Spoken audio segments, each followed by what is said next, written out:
Entonces, buenas tardes. Vamos a empezar con la... Vamos a admitir a los compañeros. Hasta entonces vamos a publicar material pertinente.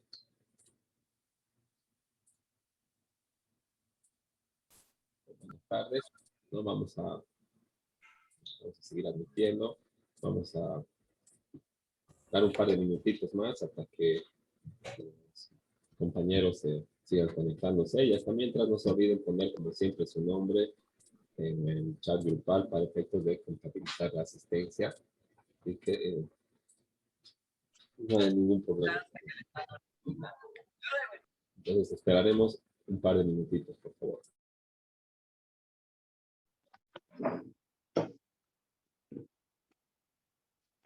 Seguimos admitiendo.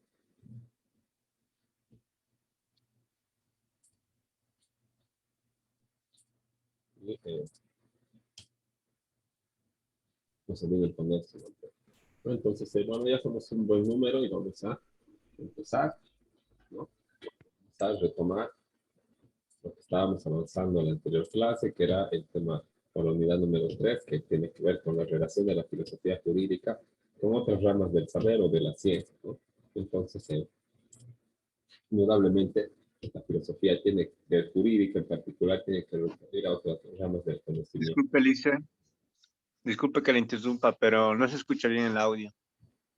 Ah, ya. Bien, lo voy a arreglar ahorita en un minuto.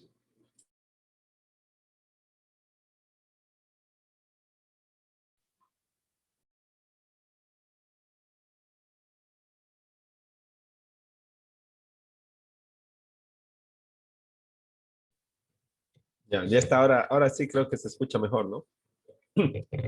Sí, Lice. Sí, es que creo que resulta mejor conectar atrás de la computadora porque ahí adelante ya cada vez es recurrente este problema. Pero ahora que ya está bien, entonces vamos retomando lo que era la lección número 3, ¿no? Entonces, estábamos viendo la relación que tiene la filosofía jurídica con otras ramas del conocimiento y cómo extrae las respuestas a esas tres preguntas que habíamos visto, que son las fundamentales, ¿verdad?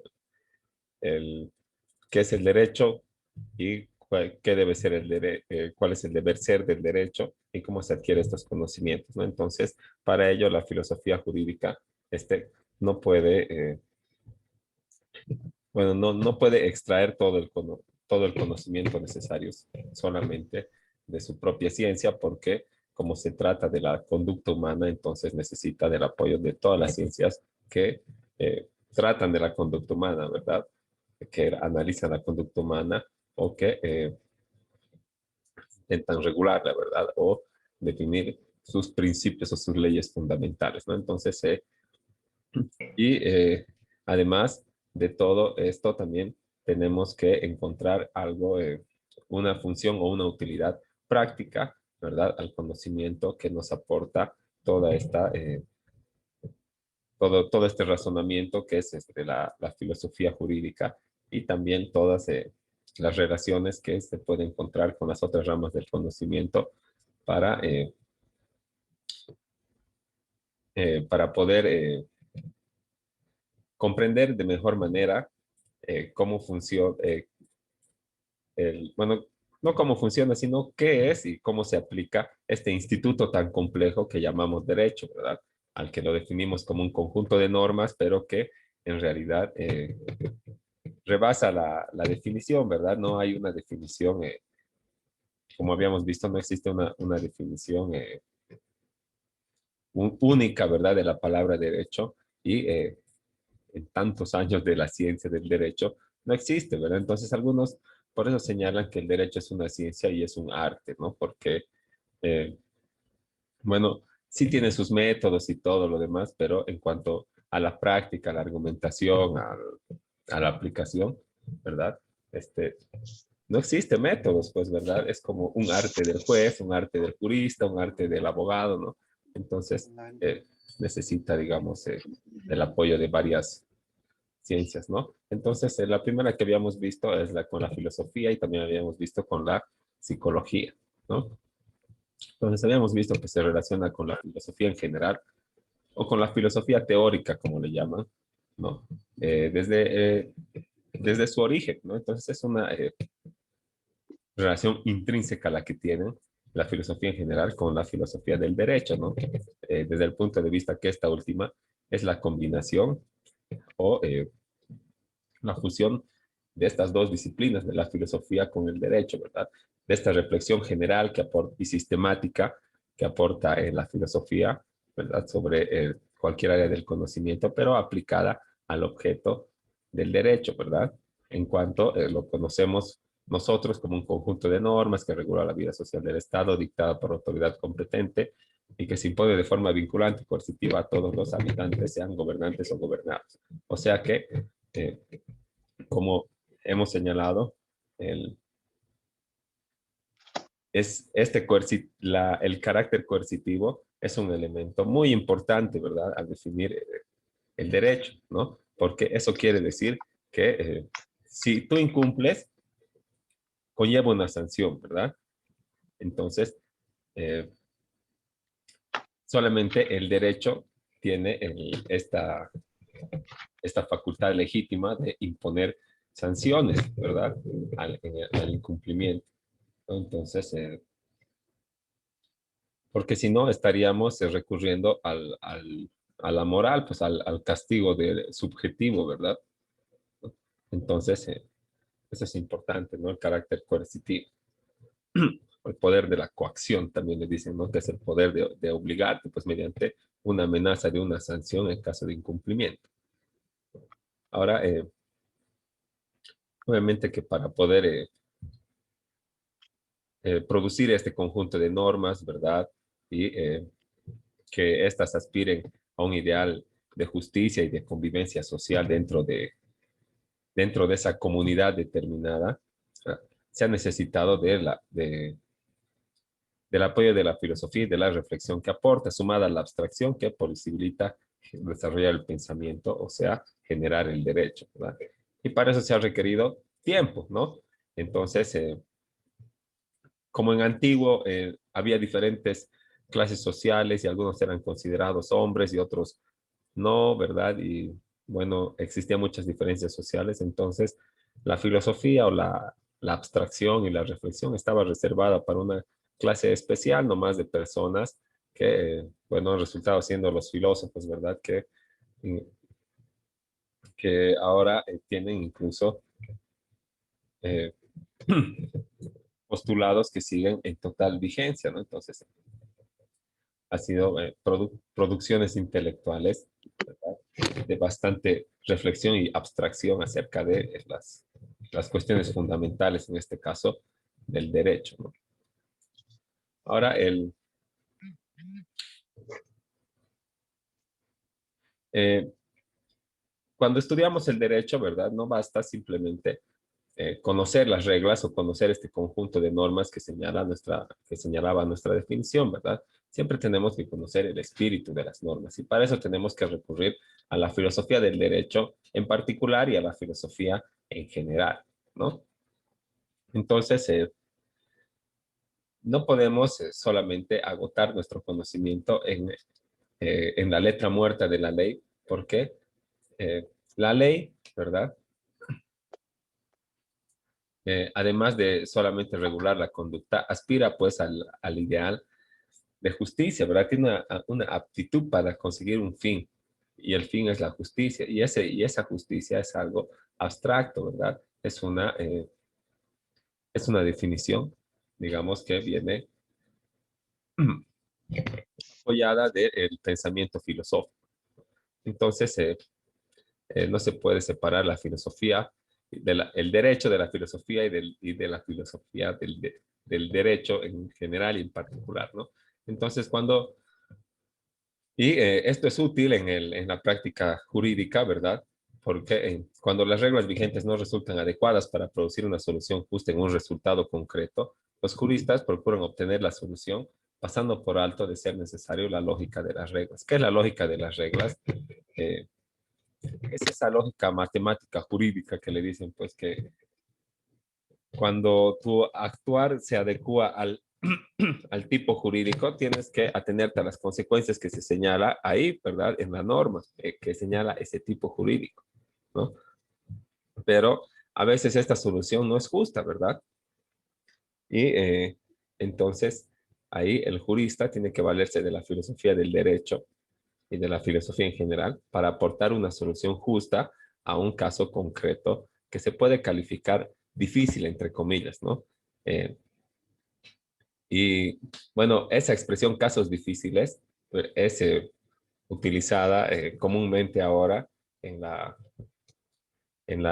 teoría del derecho y en esto de la resolución de casos en base a los principios, ¿verdad? Y ponderando los derechos, ¿no? Esos son, y que no están contemplados en la norma, entonces la teoría misma los señala como, los clasifica como difíciles, ¿no? Esos casos, entonces, esos son los que aporta, a los que nos ayuda a encontrar solución la filosofía del derecho, ¿verdad? Entonces, a veces las normas resultan inadecuadas, ¿verdad? Como el ejemplo que habíamos ya señalado en alguna oportunidad de la señora de Santa Cruz que tenía su hijo menor con cáncer y que se ha visto obligada a realizar narcotráfico, le han agarrado y ha ido a juicio. Y en el juicio han comprobado que, bueno, era la única señora que mantenía a su hijo, que no tenía trabajo, ¿no? Que, bueno, no tenía antecedentes judiciales ni penales, ni mucho menos por narcotráfico. Así que era una señora de bien, pero en una situación desesperada, ¿no? Entonces, esta situación le ha obligado a verse en esta situación, le ha llevado a eh, razonar como como única solución dedicarse a algo ilegal. Entonces, eh, aparte de todo eso, ¿verdad? Sancionar a la señora iba a ser dejarle sin la persona a cargo al menor con cáncer, ¿verdad? Entonces, no era justa, ¿verdad? La solución lógica de que le manden a la cárcel un buen número de años por haberla agarrado con narcotráfico, ¿no? Entonces, han dicho estado de necesidad comprobado, ¿no? Y tú, la señora, a su casa, ¿no? Entonces, pero tampoco es pues que lo va a volver a hacer, ¿verdad? Y cada vez va a invocar el estado de necesidad comprobada, ¿no? ¿No? A la reincidencia ya eh, va a tener nomás que cumplir la pena, pero eh, ahí se ha razonado una solución justa, ¿verdad? En base a los principios, con la filosofía del derecho, ¿no? Con el fin de justicia al que aspira todo sistema jurídico, ¿no? Entonces, de eso sirve eh, apoyarse del conocimiento filosófico, ¿no? En la práctica jurídica. Entonces, como podemos deducir, la vida actual exige al jurista que ponga más atención en la filosofía para la resolución de este tipo de casos, ¿verdad? En la que la norma no nos presenta solución o nos presenta una solución a todas luces injusta, ¿no? Entonces, aparte bueno, del desarrollo propio de la ciencia del derecho, ¿verdad? Y, y de los institutos que la componen, ¿verdad? También las relaciones jurídicas entre las personas, entre los seres humanos, ha ido volviéndose cada vez más compleja, ¿verdad? Y bueno, en mérito a muchos factores y entre ellos a la tecnología de comunicación, ¿verdad? Que ahora está tan vigente. Entonces, el dominio sobre estas cosas, ¿verdad? Sobre estas tecnologías de comunicación, en- han hecho surgir nuevos problemas jurídicos que antes no existían, ¿verdad? Y que ahora al surgir no encuentran solución en las normas, ¿verdad? Entonces, hay que recurrir a la filosofía jurídica y a los principios y valores que inspiran que las normas y los derechos constitucionales para poder resolver estos casos que el desarrollo de las relaciones jurídicas aporta, ¿no? al derecho, ¿no? Ahora, los problemas jurídicos que plantea la integración de los países también es un problema para el derecho vigente o el derecho positivo, ¿verdad? Porque difícilmente se puede resolver las cuestiones del derecho positivo solamente, perdón, las cuestiones de las relaciones jurídicas internacionales apoyándose solamente en el derecho positivo de uno o de otro país, ¿no? Entonces, hay que recurrir, ¿verdad?, a otros institutos jurídicos, ¿verdad?, a normas internacionales y más que nada a principios y a derechos, ¿verdad?, que están en juego en esas relaciones internacionales, ¿no? Como, y esas relaciones, eh, algunas de ellas, por ejemplo, son las que se dan en el comercio exterior mediante el derecho aduanero, ¿verdad? Eh, ¿Cómo armonizar? Para que todos los países de manera segura manden su mercancía, la exporten y entre al país de destino sin ningún problema, ¿no? Voy a salir cumpliendo la norma local, pero ¿qué me asegura que cuando llegue al otro país no me van a pedir nada más y me van a despachar de vuelta con toda mi mercadería? Entonces, obviamente que todo esto tiene que regularse, pero ¿en mérito a qué? ¿No? A, a valores, a principios, ¿verdad? Y a la filosofía del derecho. Entonces, cada vez, como pueden ver, es más compleja la aplicación del derecho, más complejas las relaciones jurídicas y más, eh, más incompleta se ve la norma, porque para cada vez que se actualiza, bueno, no puede actualizarse pues cada año, ¿verdad? El procedimiento civil, el código civil, ¿verdad? O el, el código penal, o, o cada vez que surge una situación que no está normada, ¿verdad? En concreto, así, en un proceso entre una persona A y B, hay que modificar la ley para normar esto. No se puede, ¿verdad? La ley nunca va a aportar el, todo el bagaje de soluciones a todas las situaciones jurídicas que se puedan presentar. Al final siempre queda como genérica la ley y uno tiene que aplicar o interpretar en base a los principios, ¿no? Y a los conocimientos que aporta la filosofía del derecho, ¿no? Por eso señala que se aporta como se presenta ahí como una herramienta necesaria para que el jurista pueda entender, criticar y sobre todo encauzar la evolución social de modo que sus resultados sirvan realmente al progreso de las personas, ¿no? Ahora, con la psicología, ¿verdad? Tiene relación porque tienen el mismo objeto de estudio, aunque desde puntos de vista diferentes, ¿verdad? Ambos estudian la conducta humana, ¿verdad? Tanto el derecho como la psicología, ¿verdad? O la filosofía del derecho como la psicología, ¿no? Eh, Solamente que la psicología observa la conducta humana, ¿verdad? O la estudia desde el punto de vista analítico, ¿no? Y el derecho desde el punto de vista regulativo o normativo de la conducta, ¿no? Pero ambos se centran en la conducta humana, ¿no? Entonces, también es una relación íntima que tienen o estrecha que tienen la filosofía del derecho con la psicología, ¿no? Y por eso también existe la rama de la psicología jurídica, que es la psicología aplicada al campo forense, ¿no? Cuando se habla de forense, se habla del juicio, porque forense viene del foro, ¿no? Del término foro, y el foro era el lugar donde se decidían las cosas del pueblo, pues, ¿verdad? Y se hacían los juicios en las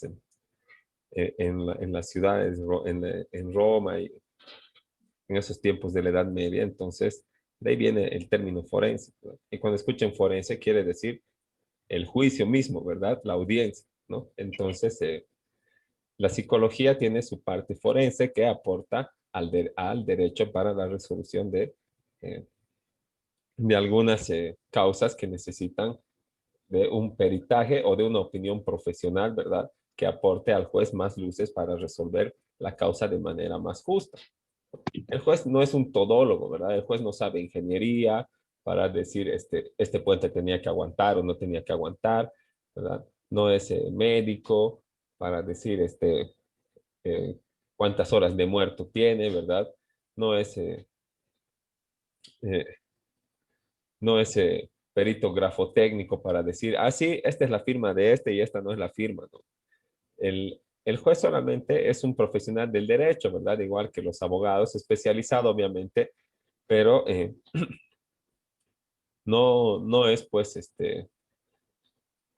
multiprofesión, ¿verdad? No es psicólogo, abogado y médico e ingeniero y todo lo demás. Cuando el juez no conoce, cuando el proceso requiere de una, cuando el proceso requiere de un análisis profesional de otra ciencia, se apoya de un peritaje, en este caso psicológico, ¿verdad?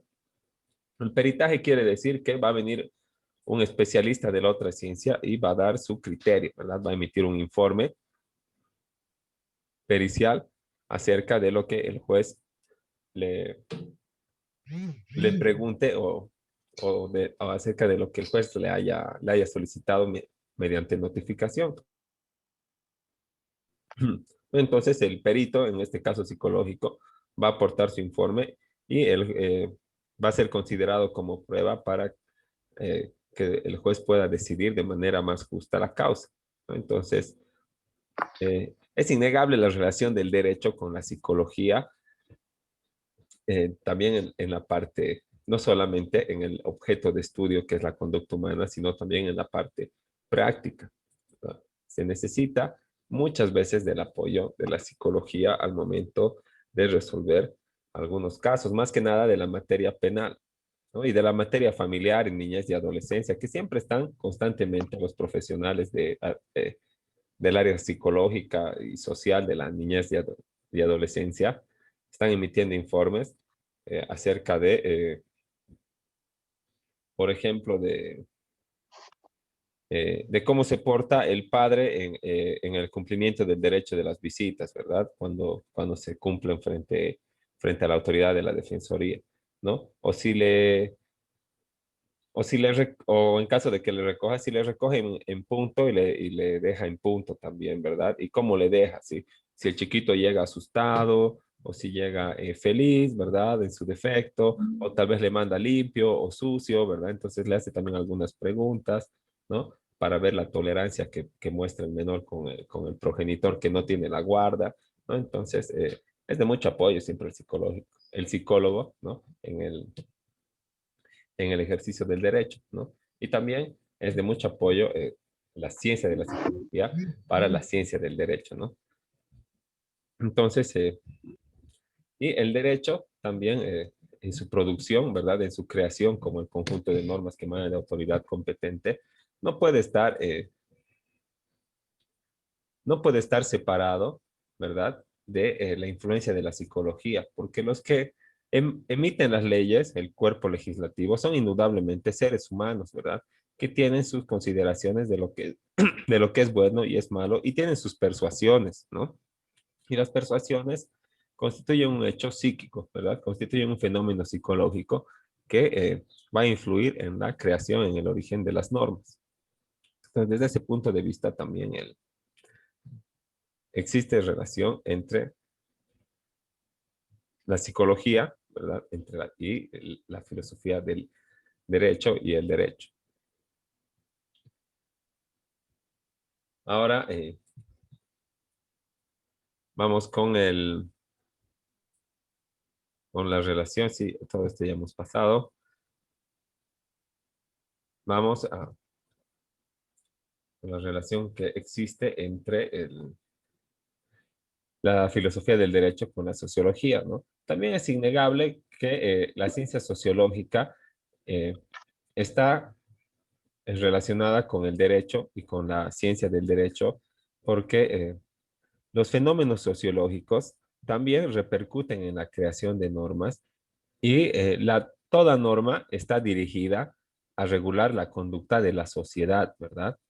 Entonces, ¿qué va a hacer? Va a tener repercusiones sociológicas también la norma, ¿verdad? Entonces, o sociales, ¿no? No puede separarse la sociología del derecho. Y también existe la sociología jurídica como materia de estudio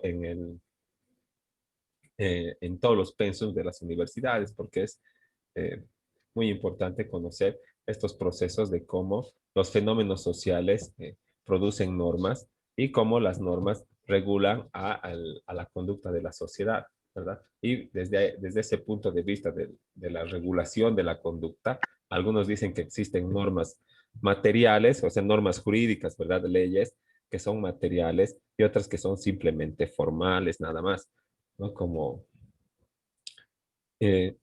dicen que las leyes materiales son las leyes que son leyes con todas sus letras, ¿no? Porque emanan de autoridad competente, porque han sido publicadas en la Gaceta, porque además están dirigidas a regular la conducta de toda la sociedad. Y hay otras leyes que son solamente formales porque no están dirigidas a este último fin, que es regular la conducta de la sociedad para vivir bien, ¿no? Entonces, un ejemplo, ¿verdad? Un ejemplo de ley material sería el Código Penal, ¿no? Porque está regulando la conducta de toda la generalidad, o el Código de las Familias, o el Código Tributario, o el Código Civil, ¿no? Y un ejemplo de ley formal sería tal vez la ley del presupuesto, ¿no? El presupuesto, sí, todos saben que es un plan para gastar, ¿verdad? Es un plan de gastos, pero aparte de ser un plan de gastos, es una ley que sale cada año para estar vigente al año siguiente.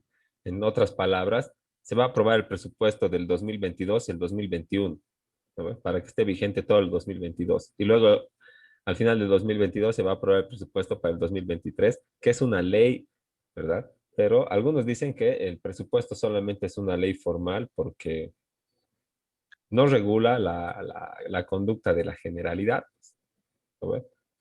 ¿En qué nos afecta a nosotros que no tenemos que ver con el proceso presupuestario, ¿verdad? Que no estamos en el Ministerio de Economía, ni en el Viceministerio del Presupuesto, ni en la parte eh, económica financiera de ninguna institución, ni de ningún gobierno, ¿verdad? De ningún nivel de gobierno. ¿En qué nos afecta la ley del presupuesto? Su cumplimiento, su incumplimiento, ¿no? O sea, y si no se cumple, digamos, igual va a haber presupuesto, ¿no? El viceministerio del presupuesto lo va a copiar el del año pasado y va a correr, ¿no? Porque no puede una institución funcionar sin recursos. Entonces, eh, algunos dicen que como no afecta a la generalidad, ¿verdad? No regula la conducta general, no es una ley material, sino solamente una ley formal, porque lo único que dice que lo hace ley es el tránsito legislativo que pasa, ¿verdad? Lo que el presidente propone la ley del presupuesto, discute la Cámara de Senadores, de Diputados, las dos, ¿verdad? Las dos juntas en grande, en detalle, después la pasan al presidente para su publicación. El presidente puede hacer algunas observaciones o no, entonces la promulga y luego se publica en un medio de comunicación oficial que se llama la Gaceta Judicial de Bolivia, ¿no? O del Estado Plurinacional de Bolivia, ¿no? Entonces, desde ahí es ley, ¿verdad? Entonces, como la ley del presupuesto, al igual que todas las otras leyes, pasan ese proceso legislativo, entonces, por eso es una ley formal, pero después cuando ella está vigente no afecta a la mayoría, ¿no? Eso dicen algunos, ¿no? Que los dividen entre leyes materiales y formales, ¿no? Pero otros dicen, no existe división entre ley material y formal, ¿verdad? Porque incluso aunque afecte solamente a un par de personas esa norma, si ellos incumplen lo que dice la norma, va a haber sanción, ¿verdad? Y eso es una característica también de la ley nada más, ¿verdad? Entonces, desde ese punto de vista, esa corriente señala que no existe diferencia entre ley material y formal, ¿no? Entonces, mucho tiene que ver, ¿verdad? Como pueden ustedes deducir, lo sociológico o los fenómenos de la sociedad con el derecho, ¿no? También un fenómeno sociológico que inspire una norma puede haber sido, por ejemplo, lo que pasó hace años, eso de la guerra del agua, ¿verdad? Y luego han dicho, no, no se, prohibido, ¿verdad? dar la administración de los recursos estratégicos y naturales a las empresas privadas, ¿verdad? Entonces, porque ese era el problema para la guerra del agua. Se dio a una empresa privada que era Aguas del Tunari y quería cobrar lo que le daba la gana por proveerte de un líquido elemento cuyo acceso es un derecho, pues, ¿no? Entonces, ¿qué ha pasado? Ha habido problema, convulsión social y ¡pam! ¿No? Norma, ¿verdad? Hecho sociológico que ha derivado en la producción del derecho, ¿no? Y ahora es prohibido que el Estado dé la administración a la empresa privada de los recursos denominados estratégicos, ¿no? Y de los bienes del Estado o del patrimonio que se denomina también inembargable, imprescriptible, inalienable, intransferible, ¿verdad? Y otras características que le ponen en la Constitución, ¿no? Pero no todos los bienes del Estado, para acabar la idea, ¿verdad? Y ser más precisos, no todos los bienes del Estado revisten esta característica, ¿verdad? Patrimonio quiere decir todo lo que tengas, activos y deudas, ¿verdad? En activos, plata, bienes, muebles, inmuebles, ¿no? El patrimonio del Estado, el Estado también tiene estos bienes, ¿verdad? Pero tiene también bienes de patrimonio cultural, ¿verdad? Que reviste ese carácter inembargable, todo como, por ejemplo, la Puerta del Sol, ¿no? ¿Ve? No va a ir y lo va a empeñar por un par de millones de dólares, ¿no? ¿Ve? Para comprar algo, ¿no? Pero también tiene, no, pero el Estado también tiene bienes que no tienen este carácter, porque no todos los bienes del Estado son imprescriptibles, inembargables, ¿no? ¿Qué pasa, por ejemplo, cuando el Estado le quita sus 10 casas y sus 20 autos a un narcotraficante? No puede quedarse pues a nombre de él, ¿verdad? Porque son producto de actividades ilícitas, ¿no? Y el Estado no puede entregarlo a otras instituciones ni nada sin ser él el propietario. Entonces, ¿qué va a pasar? Va a pasar un proceso de titularización, ¿verdad? El Estado se va a hacer dueño y después te lo va a regalar en la factura de la felicidad o lo va a rematar en los remates de la aduana, si proviene del contrabando, o tal vez lo va a donar a otras instituciones que van a dar uso, ¿verdad? Entonces, esos bienes no tienen ese carácter patrimonial, ¿verdad? De imprescriptible, inembargable, inalienable, ¿no? Solamente algunos bienes, ¿no? Entonces, es muy importante la sociología para el, el derecho, como pueden ver. Ya se nos va a acabar ahorita el tiempo. Eh, Quedaremos ahí y en 5 minutitos nos volvemos a conectar para terminar con esto y a ver si podemos hacer la tarea, que es un resumen de un pequeño control de lectura, ¿no? Pero de eso vemos al final de la clase.